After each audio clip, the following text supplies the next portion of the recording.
9 soft life fitness and wellness habits. Because why do we want to make fitness, wellness, taking care of ourselves feel like a rigid, dreadful process? I don't know about you, but I have already tried that and I hated it. It made me a lot less consistent. It led to me having a negative relationship with fitness, workouts, exercise, nutrition, taking care of myself. When in reality, when I discovered, oh my gosh, I actually like for things to be a lot more pleasurable, more of that softer feminine side that every human being on the planet has. It doesn't have anything to do with your biological sex or gender. We all have it. Some of us just lean more towards one end of the spectrum versus the other. And everything being purely utilitarian, such as I just go to the workout to burn calories or to get results, versus I'm doing this in a way that is actually enjoyable for me. Same thing with food. It's not just fuel for me at all. It is so much more than that. And so by bringing more of a soft life element to these things, you will find that side of you. If you are similar to myself, you resonate more with that feminine side. You might just find that you enjoy taking care of yourself a whole lot more. Number one is going to throw a lot of you guys for a loop if you've been seeing a ton of the low impact movement craze on social media, which I'm completely fine with, but I'm advocating for progressive overload lifting with, and this is the soft life element, appropriate intensity and volume. So what is progressive overload lifting? This is progressively overloading your muscles with mechanical tension over time. This is what is required for muscle growth. Now, where a lot of women go wrong, is I did once in the past as well, is they think more is always better. They don't have an understanding of how the process works, their body's limits, and to no fault of their own because people haven't taught them this. We need the appropriate amount of intensity, which means how close you're getting to failure when you are lifting. Failure meaning you just simply cannot complete another repetition. Your muscles are completely maxed out. We want to stay a couple repetitions shy of failure for muscle growth and also for strength. They're slightly different there. We also want to be paying attention to our volume, which is the number of hard sets we are doing per muscle group per week. So there's a sweet spot here. We want to be doing enough, both in intensity and volume, so that we get results, but not so much that our bodies can't actually recover. Now, why am I an advocate for progressive overload lifting? Because it is the science-based way to build muscle, the most effective, time-efficient way. If you want to build muscle, this is what you have to do. It's just the science. And why do we want to build muscle? It is so valuable for women's health, better blood sugar regulation, better health markers all across the board, lower all-cause mortality, bone density. It's just the panacea of health. It's so important. However, we need to make sure that we are doing so intelligently. Now, can you still be doing low impact exercise such as Pilates, yoga? 1000%. I would just invite you to keep in mind, if you decide not to do heavier resistance training, heavier lifting, what you are leaving on the table, what benefits to your health and well-being you are leaving on the table. And just know that you don't have to feel like you are keeled over on the floor at the end of a workout. You can do it in a way that is actually science-based, that is respectful of your body, and that actually feels good. When I go to my workouts now, I do lifting 3 times a week. I feel energized after. I don't feel drained. I feel like I accomplished something. Did I work really hard? 100%. But I didn't work so hard that my body can't adequately recover, which then leads to poor eating habits, poor sleep, poor digestion, etc. Lift, but do it the soft life way. The second soft life fitness and wellness habit is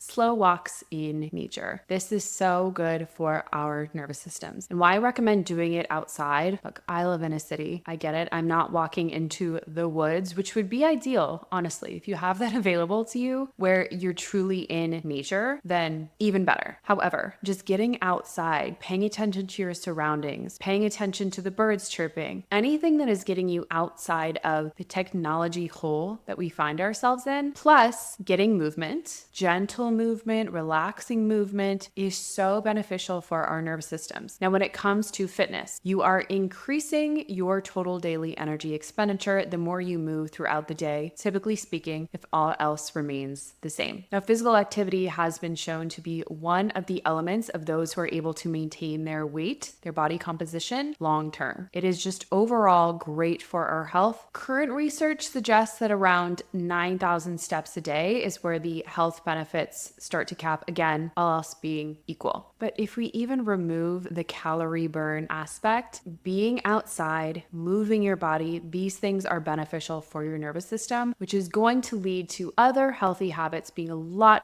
easier to adhere to. The third soft life fitness and wellness habit is romanticizing your meals. I've said this quite a few times, and it is something that is so overlooked but has a massive impact. How do we do this? Sit down while you are eating. That is step number one. Put the phone, the TV, the computer away. Tech-free meals.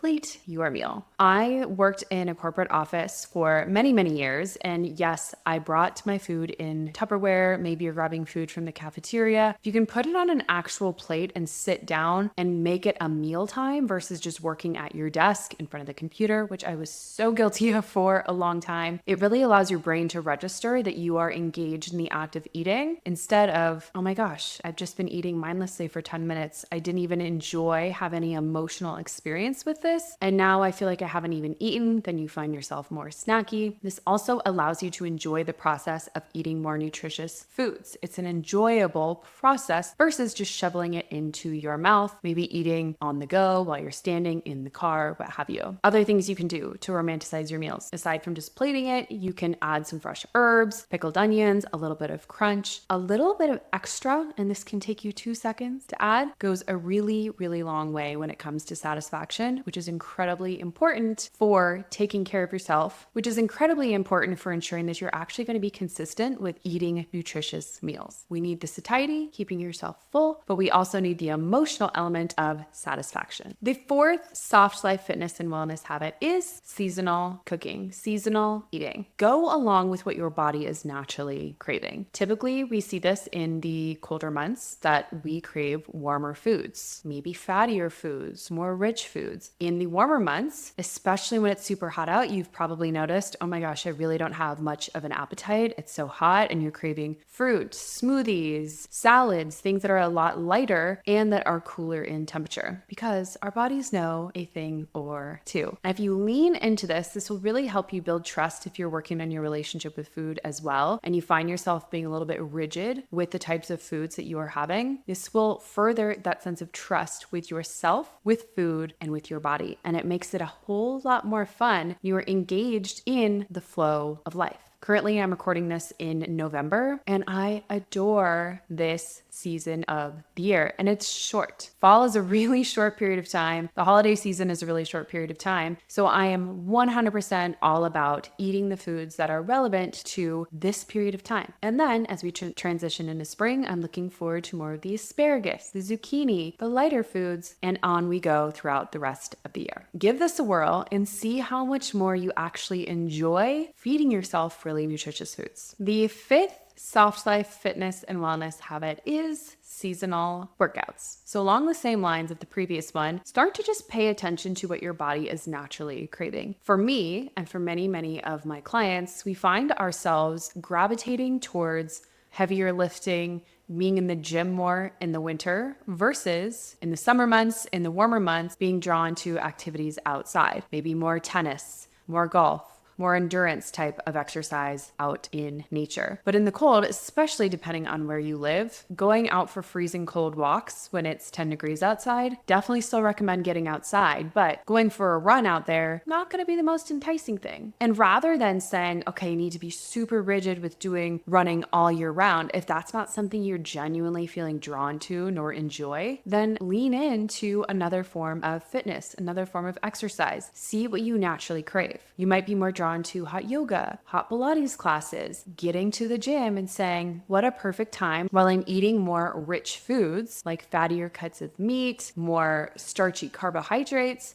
Both things are really beautiful typically when it comes to building muscle. Wonderful. If you pair that with going to the gym more, focusing on the progressive overload lifting that I noted in the first habit, you have yourself a wonderful season of building muscle growth, and really nourishing yourself with the season in a way that actually feels good. And that is the whole point of soft life fitness and wellness. Number 6 is less stimulation. Now you might be thinking, what on earth does that have to do with fitness and wellness? It has everything to do with it. Our nervous systems are really, really, really important to our overall well-being. And when we're constantly inundated with stimulation, typically from technology, but even just being really, really social, being around a lot of people all the time, just constant inputs, that is going to lead to an overly stimulated nervous system that can go into shutdown, can go into more of that anxious fight or flight type of feeling. So I highly encourage you to, especially in these colder months, lead into more of that hibernation. Maybe you're nesting more. Maybe you want to choose books over TV, over scrolling, taking baths instead. Again, without technology, taking a nice bath, sleeping more, cooking more, maybe being a little less social, saying no to more things in favor of spending more time alone, being a little bit more introspective, just getting cozy in front of the fire. For me, that is YouTube fireplace because I do not have a fire, but I set the ambiance and I know how important it is to just be still without stimulation on top of movement. This is not saying just be sedentary all the time because movement is extremely important for our nervous system well-being as well. The 7th soft life fitness and wellness habit is sleep. Sleep is queen of everything. The idea that we should sleep when we are dead is so misguided because I'm sure, as you are aware, every single modern day woman is. Life is so much more challenging when we are sleep deprived. And I know that when you have young children, if you're taking care of another being, when I had a really young puppy, constantly sleep deprived, if you're just stressed, sleep is the first thing for me to go as well. But that's why I prioritize it so much and as much as we all can, right? Understanding that there are going to be seasons of life where it's just simply not possible. But I don't want you to have in your head that sleep is not important and it's something that can just be pushed to the wayside. Some benefits of being properly rested, having enough good quality sleep, it is significantly easier to lose body fat and to gain muscle when you are sleeping enough. And this is independently of the impacts that poor sleep has on our appetite regulation. You've probably noticed when you are sleep deprived, you are much more likely to be mindlessly snacking, reaching for foods that you know are not actually nutrient dense, not serving you, but your ability to regulate is a little bit lower. You just find that you have less impulse control, plus an increase in your hunger cues, in your appetite. This is very normal, but it just makes taking care of yourself more challenging. Plus, it just feels good to feel good. Am I right?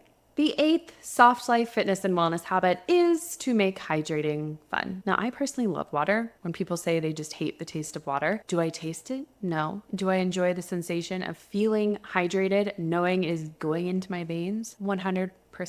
But I still like to zhuzh things up and make it special. All of these habits, all of this is about making taking care of myself and just my day-to-day life more special. So how do I do this? I really like Element electrolyte powder. Now, not everybody needs to be adding salt and just drinking salt, so proceed with caution. Maybe check with your doctor if that's something that's appropriate for you. I like to have this in moderation, and I cook a lot. I eat at home a lot, so I'm not eating a lot of extra salts. I don't eat a ton of ultra-processed foods as well, so adding some salt is fine for me. If you sweat a lot, could also be something to consider. Try, test it out, but again, check with your doctor. Other things that I do, I like to add some kombucha. Right now, a seasonal flavor. It's by GT's Kombucha and it's the gratitude flavor. It's like fall in a cup. And it makes me so happy. I add some sparkling water, put some frozen fruit in there. This is especially delicious if you enjoy in a bath lit with candles. Just gonna throw that out there. But make hydration fun. Make it special, make it enjoyable, especially if you struggle